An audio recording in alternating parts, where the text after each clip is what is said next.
Clostridium tetani. Clostridium tetani causes tetanus infection. These are gram-positive bacilli ubiquitous in nature. It is presented in everywhere. These one are spore-forming. It look like a drumstick appearance or tennis racket. Every year, 150 cases reported in US. So, morphology of Clostridium tetani, it causes tetanus infection, gram-positive rod, ubiquitous in nature, spore-forming organism. These spores look like drumstick appearance. Every year, 150 cases reported in US. Now, we see about virulence factor. Major virulence factor, tetanus toxin.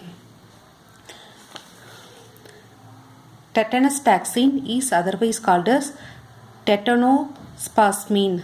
Tetanospasmin. This one is AB type of toxin. This one is heat liable. That means deactivate because of heat. Very much potent in nature and antigenic exotoxin. These one are heat liable, potent and antigenic exotoxin. It have A and B part. A toxin is lethal part. B1 is binding to ganglioside receptor. This A part will bind kappa. That means gamma amino pituitary acid and glycerin from inhibitory neuron. Finally, it leads to spasm.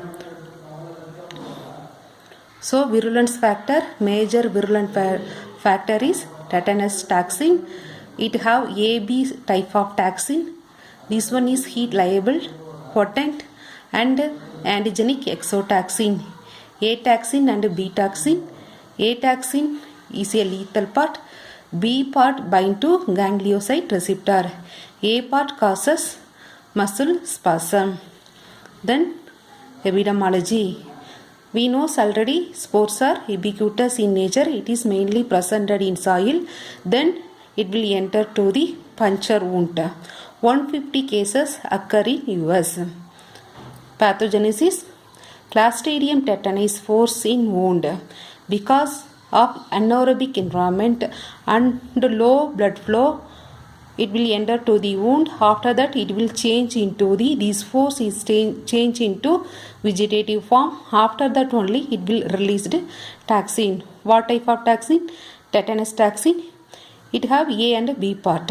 So through soil only it will enter to human body. These four enter to human body via wound infection. Under anaerobic environment, low blood flow, it will enter to the wound. Then these four changes into vegetative form and release the toxin. Toxin in tetanus toxin. A unit inhibit kappa. That means gamma amino pituitary acid and glycerin. B unit bind to ganglioside receptor. B unit bind to ganglioside receptor on nerve cells. A unit endocyte side and transport to inhibitory neurons. B unit bind to nerve cells. A unit endocytes transport to neuron. A unit inhibit kappa and glycerin ultimately leads to skeletal muscle spasm. So through wound only it will enter to Clostridium tetani enter to human body. After that, under anaerobic condition, these spores will change to vegetative form. After that only it will produce the toxin. It have B unit. A unit bind to B unit bind to ganglioside receptor on nerve cells. A unit inhibitory neuron. It causes skeletal muscle spasm. Then we observe that infection. What kind of infection?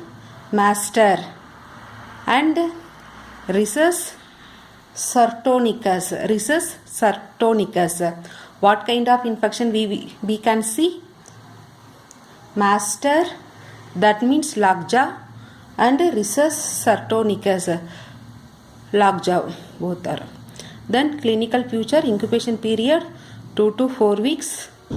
Less incubation period, wound near to cranial nerves. Okay, average incubation period 2 to 4 weeks, but less incubation period in wound near to cranial nerves.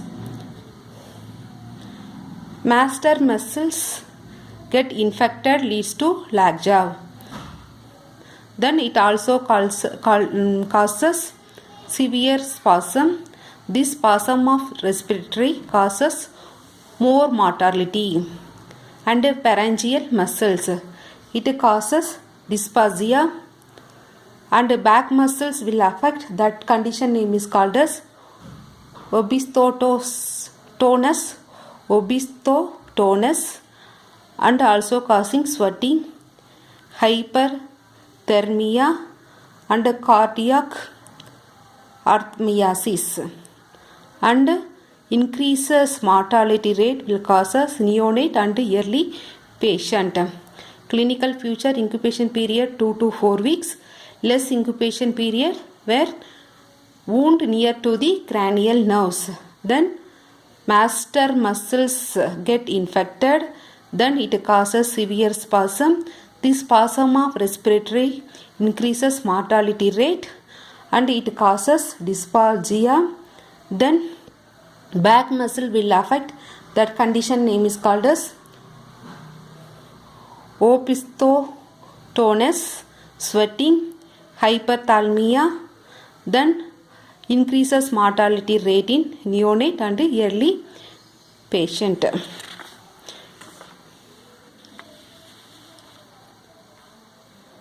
Diagnosis, organism are very few in lesion. Diagnosis is clinical, not by microbiological isolation. Whenever they isolate organism, we already know this one are anaerobic. In gram staining, it look like a drumstick appearance or tennis racket. Organism are very few in lesions. Diagnosis is clinical, not in microbiological isolation method. Organism strictly anaerobic. Gram staining, we will observe drumstick appearance or tennis racket. Treatment and preventive method, antitoxin given prophylactically. If someone is potentially exposed, has a puncture wound, has not been vaccinated within 5 years, someone affected from the puncture wound has not been vaccinated within 5 years, this antitoxin can neutralize the toxic effect. Okay, antitoxin has not been vaccinated to whom? Punctured wound patient within 5 years, because it can neutralize this toxic effect. Treatment to someone who has never been vaccinated. The antitoxin is given in one arm and vaccine is given to the another arm simultaneously. Treatment to someone who has never been vaccinated. The antitoxin is given in one arm. Antitoxin we will give to one arm and vaccine to the another arm simultaneously. So we can decrease this condition. Vaccine given against the O antigen cell wall can prevent the infection. So vaccine given against the O antigen cell wall, we can prevent this infection. And also pregnant women take vaccine, it decrease the neonatal death. Neonatal death, pregnant woman taken vaccine means it will decreased. So treatment antitoxin. Suppose that patient have punctured wound means has not been vaccinated, because this antitoxin can neutralize the toxic effect. No, one person who never take vaccination means one hand we will give antitoxin, another hand we will give vaccines. So vaccine given against the O antigen cell wall, it can prevent infection. So neonatal death we can reduce it. We will give vaccine to pregnant woman. That's all about Clostridium tetani.